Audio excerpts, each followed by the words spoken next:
இந்த மாதிரி broking company எல்லாம் க்ளோஸ் ஆனால் என்ன ஆகும்? என்னோட அனுபவத்தை இந்த வீடியோவில் சொல்கிறேன். நம்ம ஸ்டாக் வாங்கணும் அப்படின்னாலே ஏதோ ஒரு புரோக்கிங் கம்பெனி மூலமாக தான் வாங்க முடியும். அப்படிப்பட்ட புரோக்கிங் கம்பெனியை நம்மளை ஏமாற்றிட்டா நம்ம என்ன பண்ணுறது? நமக்கு தெரிஞ்ச இந்த மாதிரி பெரிய பெரிய கம்பெனிஸும் விளம்பரம் வர கம்பெனிஸும் நமக்கு தெரியும். நமக்கு தெரியாத சின்ன சின்ன புரோக்கிங் கம்பெனிஸும் எல்லா ஊர்லேயும் இருக்கும்.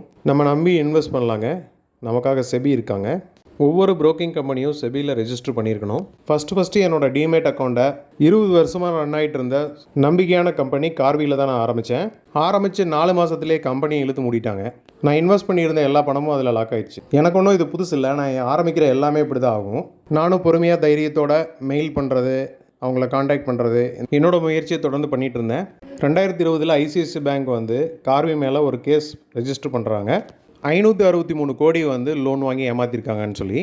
அதை தொடர்ந்து ஹெச்டிஎஃப்சியும் ஃபைல் பண்ணுறாங்க. 347 கோடி ரூபாய் லோன் வாங்கியிருக்காங்கன்னு. லோன் வாங்கினதெல்லாம் பிரச்சனை இல்லைங்க. யாரெல்லாம் அந்த புரோக்கிங் கம்பெனியில் ஷேர்ஸ் வாங்கியிருக்காங்களோ அந்த ஷேர்ஸை ஃப்ளட்ஜ் பண்ணி அவங்க வாங்கியிருக்காங்க. இது எல்லாமே செபியோட ரூல்ஸை கைட்லைனை ஃபாலோ பண்ணாமல் இதெல்லாம் செஞ்சுருக்காங்க. செபி எடுத்த ஆக்ஷனில் பார்த்தீங்கன்னா நவம்பர் 2020 நேஷ்னல் ஸ்டாக் எக்ஸ்சேஞ்சிலையும் பாம்பே ஸ்டாக் எக்ஸ்சேஞ்சிலையும் அவங்களோட மெம்பர்ஷிப்பை கட் பண்ணிட்டாங்க. கார்விகிட்ட 95,000 கிளைண்ட்ஸ் இருந்தாங்க. 2300 கோடி ரூபாய் ஸ்டாக்கை வச்சு 600 கோடி ரூபாய் லோன் வாங்கியிருந்தாங்க. கார்வி மேலே ஆக்ஷன் எடுத்து இந்த ப்ராசஸ் முடியறதுக்கு ஒரு 6 மாதம் ஆயிடுச்சு. சிடிஎஸ்எல்லேருந்து எனக்கு ஒரு மெயில் வந்துச்சு. உங்களுக்கு விருப்பமான ஏதோ ஒரு புரோக்கிங் கம்பெனியில் நீங்கள் டிமேட் அக்கௌண்ட் ஓப்பன் பண்ணுங்கள், உங்களோட ஸ்டாக்கை அதில் சேஞ்ச் பண்ணி தரோம். அப்படி இல்லை அப்படின்னா நாங்களே ஐஐஎஃப்எல்ல சேஞ்ச் பண்ணிடுவோம் அப்படின்னு சொல்லி ஒரு மெயில் வந்திருந்தது. அதுக்கப்புறம் நான் ஜெரோதாவில் அக்கௌண்ட் ஓப்பன் பண்ணேன். என்னோடய பழைய ஸ்டாக்ஸ் எல்லாமே ஜெரோதாவில் மாற்றியாச்சு.